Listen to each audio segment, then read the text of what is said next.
Good morning for people in Hawaii, but mainland it's afternoon, so good morning and good afternoon. And thank you very much for having me as a guest speaker for your special Gotan-e service. So Gotan-e is a celebration of the birth of our founder Shinran Shonin, who was born on May 21st, 1173. And can you believe that we are celebrating Shinran Shonin's birthday after 853 years of Shinran Shonin's birth in Hawaii, while the guest speaker is in Sacramento, California? It is great that we now have technology to connect us all over the world. So I was asked to give 5 minutes Dharma School talk and 20 minutes adult talk. So I will start with the Dharma School talk. But I imagine most of the Dharma School students here are still a little too young to drive. But someday in the future, this might actually be useful information for you. So if I can have my slide up on the screen.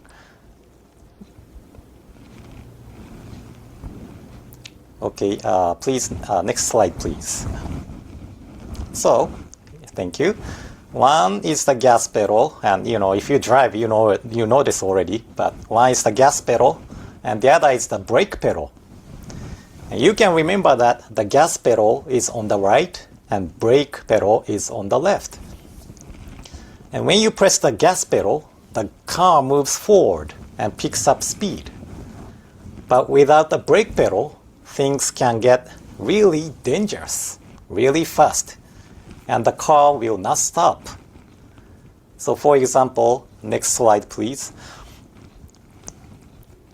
If there was a cliff like this right in front of you, and your car didn't have brakes, that would be a serious problem, wouldn't it? So, like this.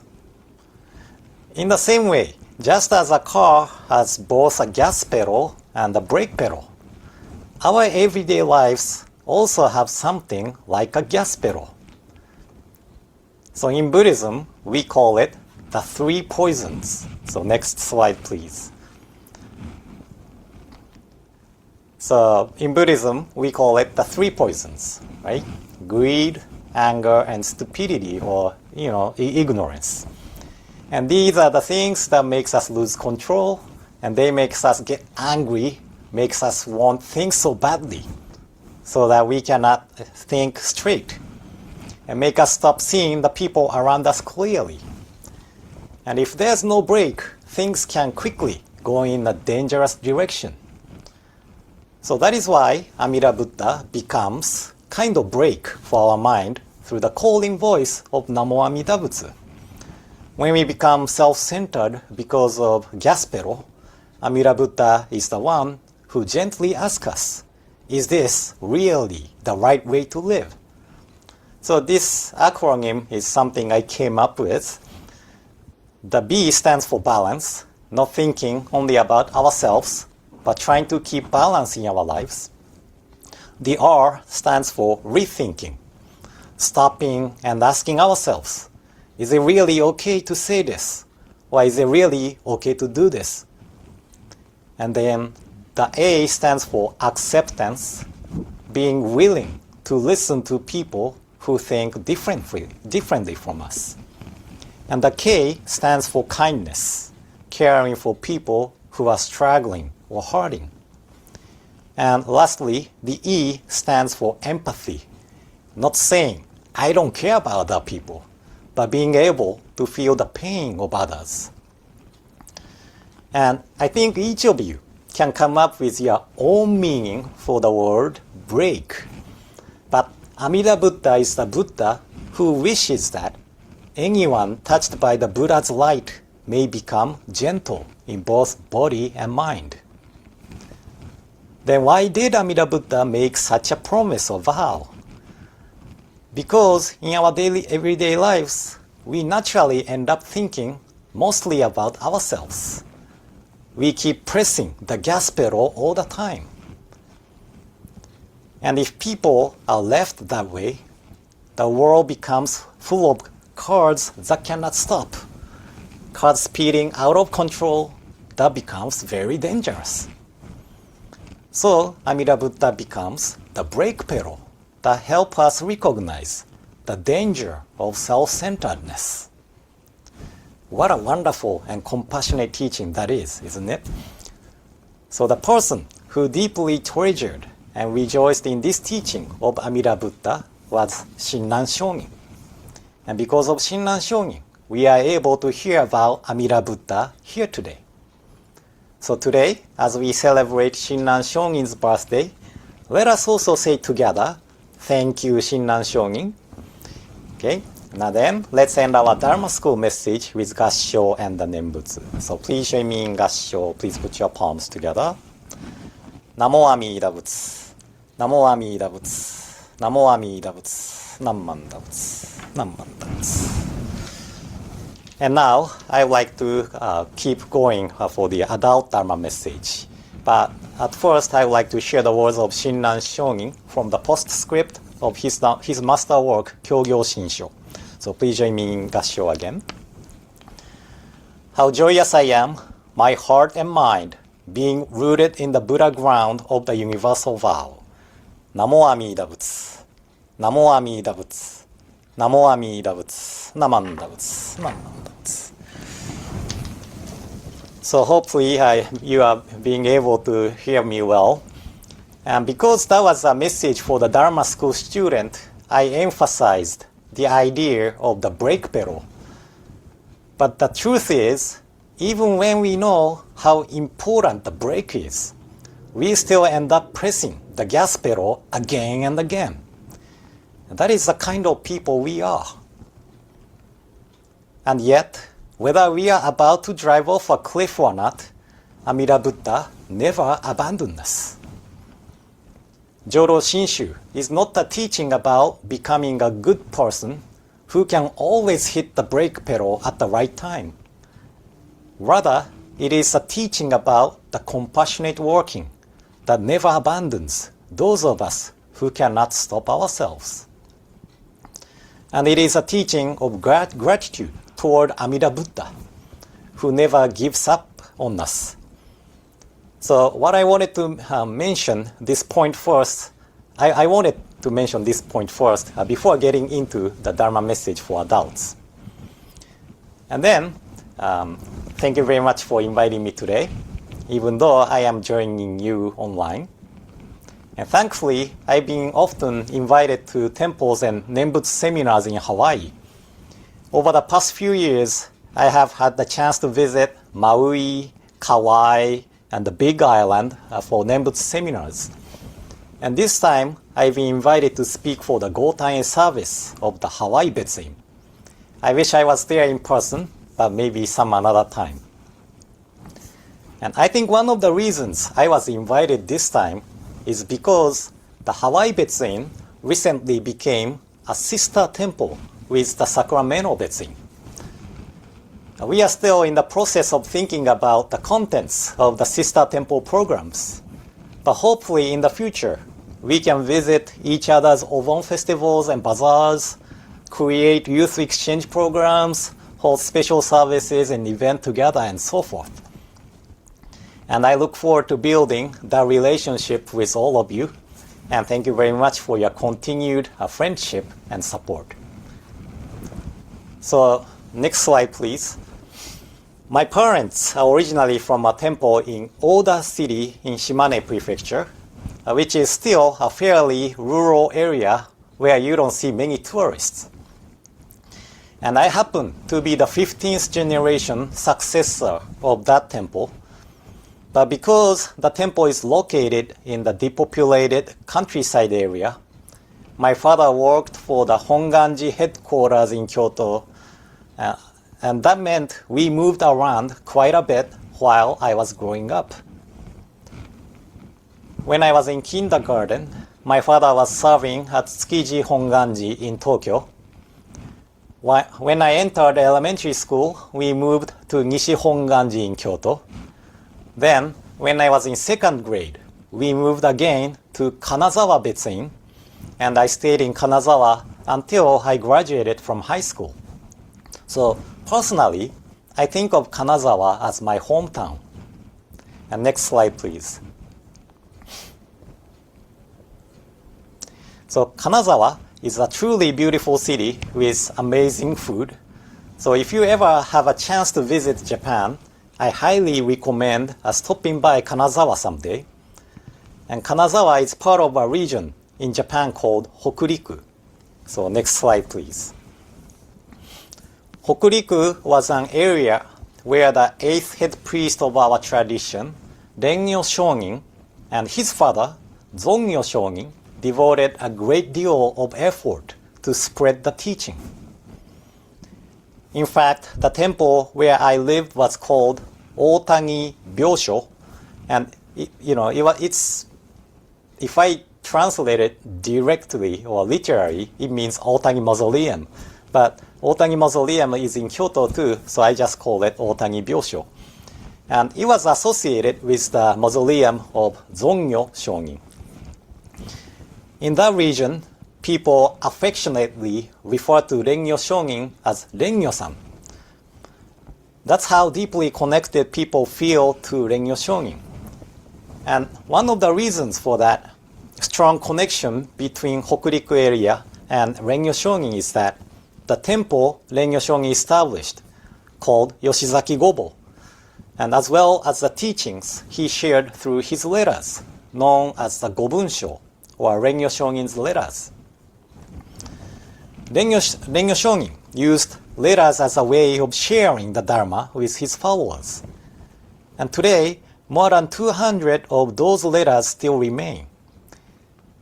In the United States, the most famous letter is probably On White Ashes. But in Japan, I think the letter most commonly read is the tradition of Shinran Shonin, or Shonin Ichiryusho. The original Japanese term translated here as tradition is Ichiryu, which literally means one flow or one stream.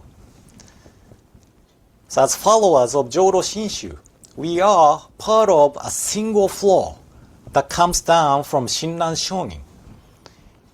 And to become a Jodo Shinshu followers means not only to receive the teaching, but also to become someone who protects it, preserves it, and passes on to next generation. Then, changing the subject a little bit, but just recently, the US government released more documents related to UFOs. It's interesting to look at it, isn't it? Maybe extraterrestrial life really does exist. And I wouldn't say I'm especially obsessed with those kind of topics, but whenever there's a TV program about paranormal phenomena or mysterious events, somehow I end up watching it. And when we watch videos about UFOs, it feels like we are the ones observing the UFOs and saying, oh, that's UFO. But maybe, in reality, we are the ones being observed by them.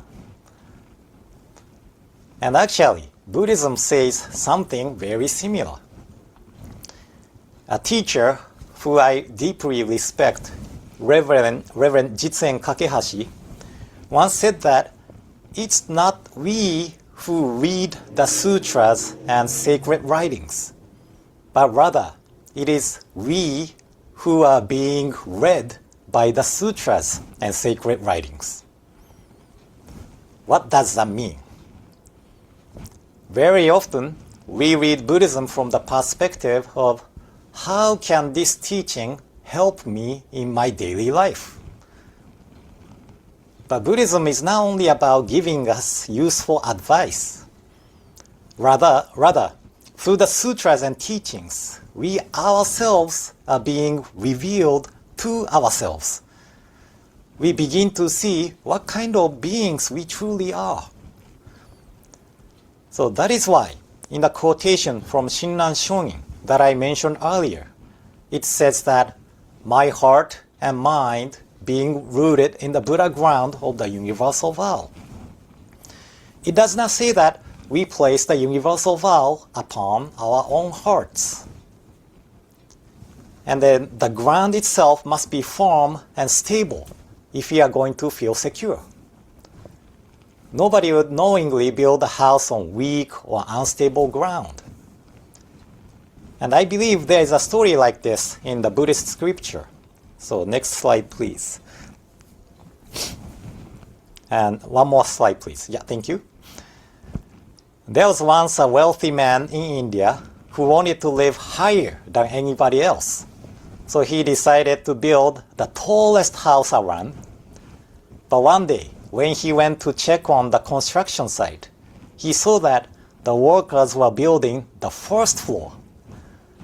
The wealthy man became angry and said, "This is not what I asked for. I told you I wanted the tallest house." Then the builder replied, "Yes, of course. But first we build the first floor, then the second floor, then the third floor." And then next slide, please. But the wealthy man refused to listen. He kept saying, "No, I want the tallest house right now." And then finally, the builder said, "Well, don't blame me for what happens." So they put up 4 very tall pillars and simply placed the house on top of them. The wealthy man was delighted. He climbed up the pillars and proudly said, "Wonderful! Now I can look down on everybody else while I live here." But that very night, there was a loud rumbling sound, and the ground began to shake. A herd of elephants was passing nearby. And of course, since the house was supported only by 4 thin pillars, it quickly collapsed. So this is the story. And next slide, please. So we tend to assume that our own way of thinking is correct. And we naturally place ourselves at the center of everything. But living that way is like building a house on fragile ground. It is unstable, unreliable, and dangerous. However, the universal vow, primal vow of Amida Buddha, is the ground of our hearts. It is something firm, unshakable, and trustworthy, like a diamond. And as Shinran Shonin uses the word rooted, the things that stands upon this ground of the universal vow is the tree of our own hearts. Just as a tree draws new nourishment from the earth and grows, we too are nurtured and sustained by the universal vow of Amida Buddha. So then, what kind of people are we who are nurtured by this ground of the universal vow? So the scriptures tells us that we are bonbu, ordinary beings, filled with afflictions. We understand that breaks are important, and yet we still spend our lives pressing the gas pedal over and over again.